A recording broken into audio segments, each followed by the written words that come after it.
Hello, how are you? I'm Oh, great, Cheryl. Nice to meet you. oh, you too. I'm sorry, I don't have my camera hooked up. I, we just got a brand new a mini Mac, but I don't have a camera, so I'm sorry. Oh, no problem. Okay, how are you doing today? Real good, real good. So I heard you just got back into the States. When was it? Yesterday or?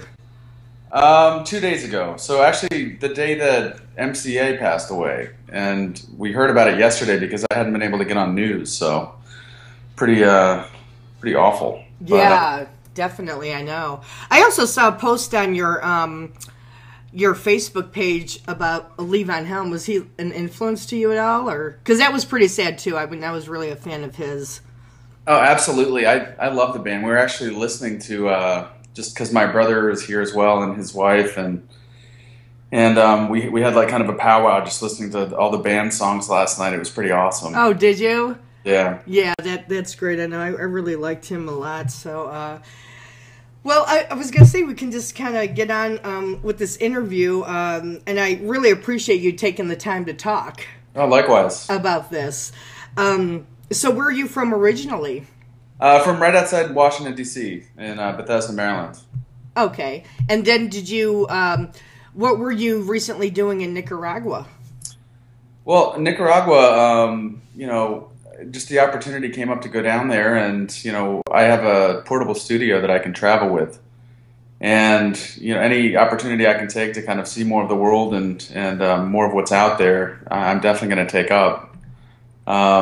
And my wife, luckily, works down there as well, and we were able to kind of set that up and live there for about a year and a half. So, Oh, that's nice. yeah, really exciting. Yeah, exactly. I know you do a lot of AIDS work too, don't you? Yeah, I work for a company doing like epidemiology and data programming and management for a government contractor that works with PEPFAR. And we do studies in Africa, 4 countries: Kenya, Tanzania, Uganda, Nigeria. It's really fascinating stuff. Really Yeah. amazing how far HIV/AIDS has come in the last 20 to 30 years. Right. And during your travels and all, do you does it help you get inspired to write, great music?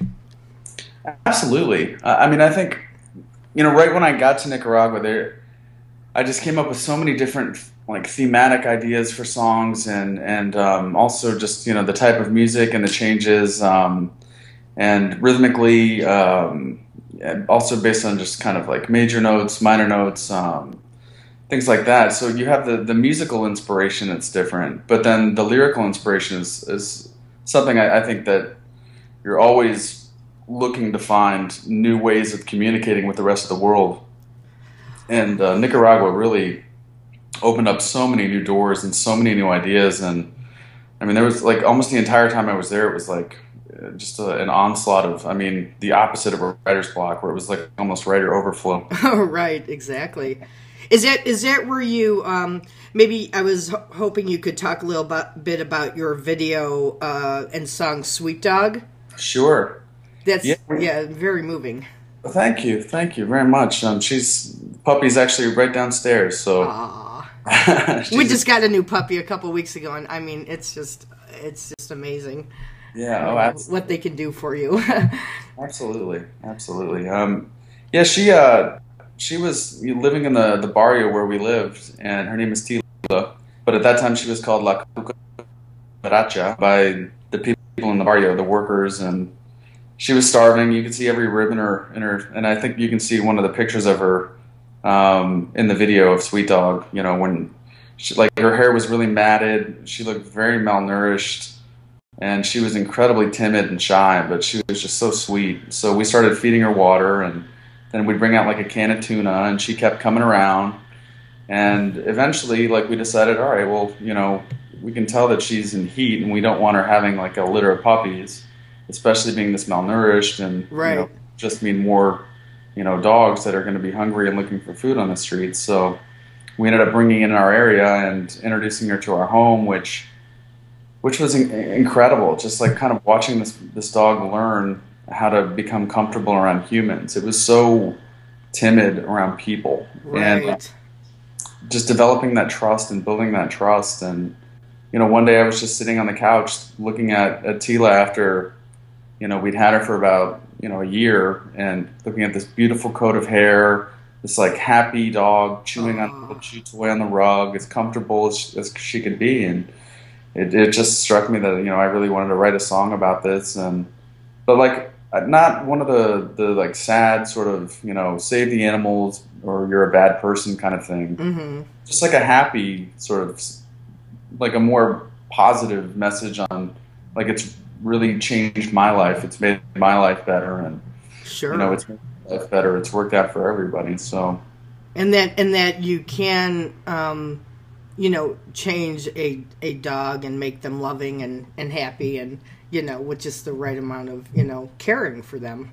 absolutely, just through a small action, you can change.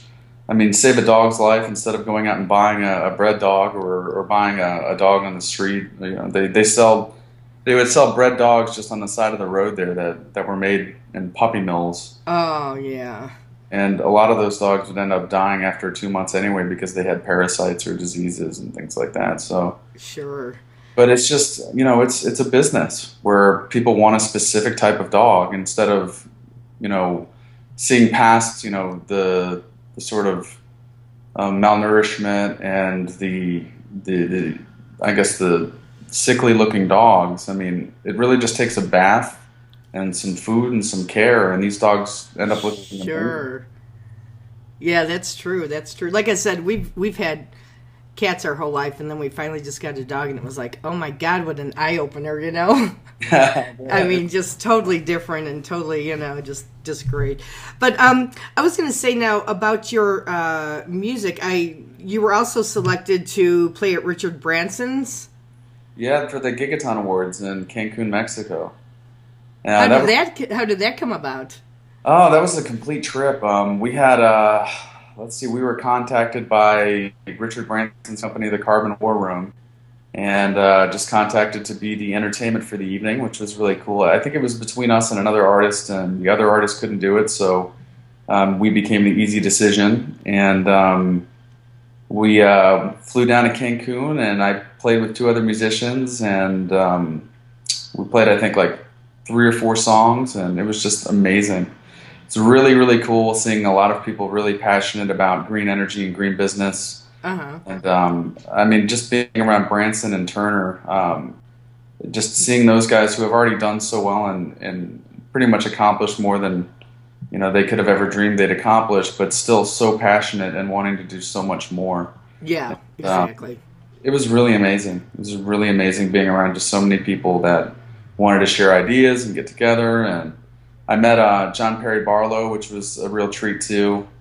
Just and talked to him about the Grateful Dead and Bob Weir for a long time. So that was nice. That was pretty cool. But, yeah, it's great to be able to be in the circle of those people, and then be able to be talking to them, and Oh yeah. I mean, it's just that's the best part. What about now? Also, you want to talk about your new CD that you were just released, and I was going to ask you about your songwriting too, like how it began, because I was going to say one of my actual favorite songs is it Fleiss? Yeah. Oh, I just listened to it. It's really, I love that song. Well, thank you. It's like one of my favorites. That one was oddly enough, that was one of the amazing things about Facebook, is that we got a fan on the band page from Poland, and he said, I'm going to be playing Fleiss on the radio station in Poland. And then we actually listened to the radio show. I couldn't understand a word of it because even though he did speak English and he spoke really good English, and but it was awesome being able to listen to a Polish radio station and then hear them play Fleiss. It was pretty cool.